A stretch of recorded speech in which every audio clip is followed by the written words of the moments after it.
Bagi masyarakat Indonesia pada umumnya dan masyarakat pesantren khususnya, pasti sudah tidak asing lagi dengan nama kitab Fathul Mu'in. Kitab Fathul Mu'in ini merupakan kitab syarah atau penjelasan dari kitab Qurratul Ain, yang mana kedua kitab tersebut merupakan karangan dari Syekh Zainuddin Al-Malibari, seorang ulama dari India. Tak hanya itu, Syekh Zainuddin Al-Malibari ini pun juga mengarang kitab lainnya yang tak kalah masyhur di Indonesia. Kitab tersebut adalah Irsyadul Ibad.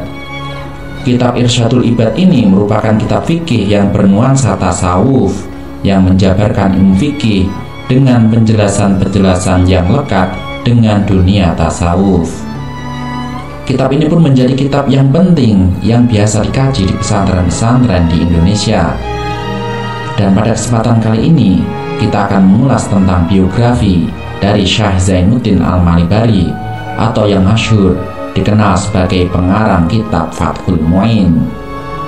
Namun sebelum itu, untuk membantu agar channel ini senantiasa bisa memberikan informasi yang menarik dan bermanfaat, silakan sahabat klik like, subscribe, kemudian tuliskan komentar sahabat di kolom komentar. Syekh Zainuddin Al-Malibari merupakan seorang ulama yang berasal dari keluarga ulama di India. Kakeknya yang juga bernama Zainuddin termasuk penduduk pertama dari Malibar yang belajar di Al-Azhar Kairo, Mesir. Selama di Mesir, sang kakek belajar dengan para ulama yang alim ilmunya seperti Syekh Abdullah Al-Maghudi Al-Azhari, Syekh Samsuddin As-Sakhawi Al-Azhari, Syekh Jalaluddin As-Suyuti Al-Azhari, dan para ulama terkenal lainnya. Setelah menamatkan pendidikannya di Kairo, sang kakek pun pulang ke tanah airnya, yaitu Malibar. Di sana pun kemudian beliau mengajarkan ilmu pengetahuan agama dengan meniru metode pembelajaran yang ia dapatkan di Al-Azhar. Beliau pun membangun masjid jami di Ponani, Kerala, India untuk dijadikan sebagai tempat mengajar ilmu agama Islam. Sang kakek Zainuddin ini pun dikaruniai 5 orang anak, yang salah satunya bernama Al-Ghazali. Dan Al-Ghazali ini merupakan ayah dari Zainuddin Al-Malibari, sang pengarang kitab Fathul Mu'in. Al-Ghazali ini juga termasuk seorang ulama yang mendalam ilmunya dan termasuk pembesar ulama di Malibar pada masanya. Beliau pernah menjabat sebagai mufti dan qadhi di sana. Beliau juga membangun masjid jami di Kombal, Kerala, India. Menurut sebuah kisah, disebutkan bahwa Zainuddin sang kakek menamai anaknya dengan nama Al-Ghazali untuk mengharap kebaikan dengan menggunakan nama Hujjatul Islam, yaitu Imam Al-Ghazali. Syekh Al-Ghazali ini pun kemudian menikah dengan wanita yang baik agama dan budi pekertinya dari sebuah keluarga yang masyhur akan taat dalam beragama di wilayah tersebut. Dari kedua orang tua yang sholih dan juga berdarah keturunan ulama inilah lahir Ahmad Zainuddin yang kelak mengarang kitab Fathul Mu'in.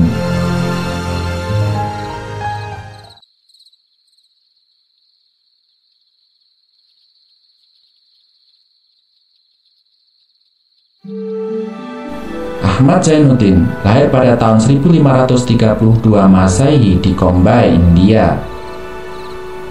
Karena beliau berasal dari keluarga ulama, maka seperti halnya para ulama terdahulu, kedua orang tuanya memberikan pendidikan yang terbaik. Terlebih ayah beliau, yaitu Syekh Al-Ghazali, merupakan seorang ulama yang alim. Setelah fondasi ilmu agama selesai diajarkan sang ayah, Zainuddin pun diserahkan kepada saudara ayahnya, yaitu Syekh Abdul Aziz, yang mengajar di madrasah yang bertempat di masjid yang dibangun kakeknya di Ponani. Sejak masa remaja, Ahmad Zainuddin sudah menghafal Al-Quran dan belajar ilmu-ilmu agama penting lainnya. Setelah cukup belajar di tanah airnya, yaitu India, sebagaimana tradisi para penuntut ilmu pada zaman dahulu, beliau pun memutuskan untuk berangkat ke tanah suci untuk beribadah haji sekaligus mendalami ilmu agama kepada para ulama di sana. Pada saat di Mekah, Zainuddin pun belajar ilmu agama kepada para ulama terkenal. Salah satunya adalah Ibnu Hajar Al-Haytami, yang merupakan ulama madzhab fikih yang masyhur pada masa itu. Ibnu Hajar Al-Haytami sendiri merupakan sahabat dari kakek Zainuddin, yang mana Ibnu Hajar sendiri juga pernah ke India dan bermukim di masjid kakek Zainuddin di Ponani untuk mengajarkan ilmu agama Islam. Dalam sebuah riwayat disebutkan, Ibnu Hajar pernah ziarah ke masjid Ponani ini untuk mengajar. Di sana beliau juga menyampaikan beberapa fatwanya. Selain Ibnu Hajar Al-Haytami, Zainuddin pun juga belajar kepada beberapa ulama terkemuka lainnya, seperti Syekh Zainuddin bin Abdul Aziz Az-Zamzami, Syekh Wajihuddin Abdurrahman bin Ziyad, Syekh Abdurrahman As-Sofawi, Syekh Syamsuddin Ar-Ramli Al-Azhari, Al-Khatib Asy-Syirbini Al-Azhari, dan para ulama lainnya. Semasa pencarian ilmu ini, Syekh Zainuddin juga tak hanya mendalami ilmu fikih saja, beliau juga mendalami masalah tasawuf, hingga beliau berbaiat kepada Sayyid Muhammad bin Abdul Hasan Al-Bakri As-Siddiqi dan mengambil thariqah Qadiriyah darinya. Hal ini terjadi ketika Sayyid Muhammad bermukim di Mekah. Zainuddin pun menetap selama beberapa tahun di Hijaz untuk mencari ilmu, hingga beliau pun memutuskan untuk pulang ke India. Setelah pulang dari negeri Hijaz ini, beliau pun juga mengikuti tradisi para ulama pendahulu, yaitu mengabdikan diri untuk menyebarkan ilmu agama kepada masyarakat. Syekh Zainuddin pun sibuk mengajar beragam ilmu agama seperti fikih, tafsir, hadis, ilmu kalam, dan beragam ilmu agama lainnya di Ponani selama puluhan tahun.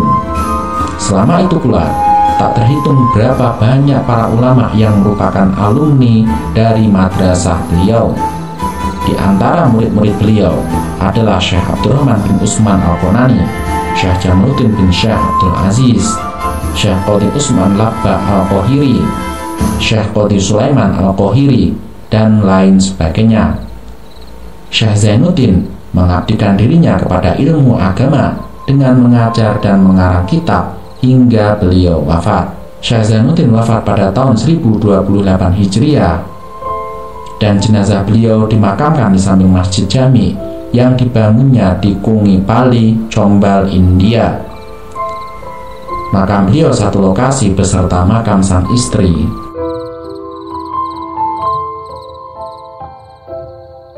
Semasa hidupnya, Syekh Zainuddin mengarang beberapa kitab.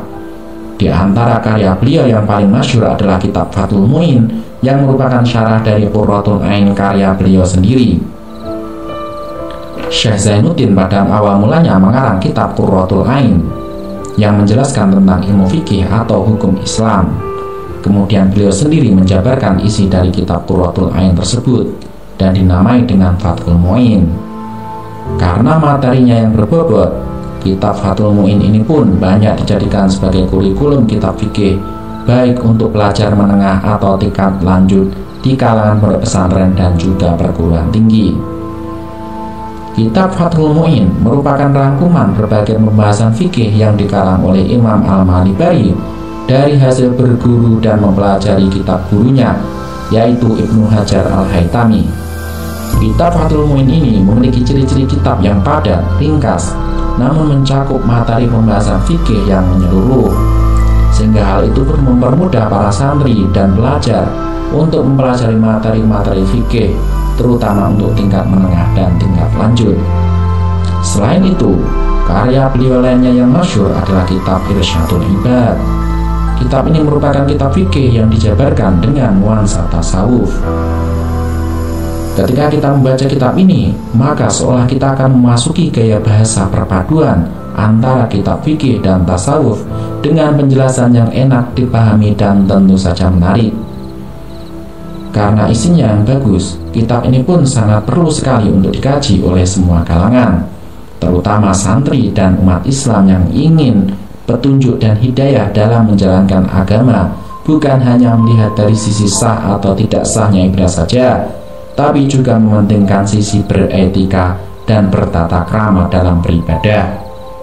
Hal ini sesuai dengan arti nama kitab ini, yaitu Irsyadul Ibad ila Sabilir Rasyad, yang artinya petunjuk bagi hamba Allah untuk menuju jalan kebenaran.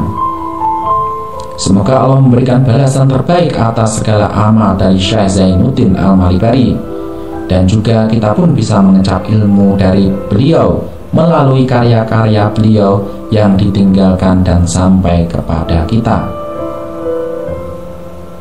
Terima kasih telah menonton video ini, dan semoga bermanfaat. Kita ketemu lagi dalam video berikutnya. Jangan lupa untuk klik like dan subscribe. Wassalamualaikum warahmatullahi wabarakatuh.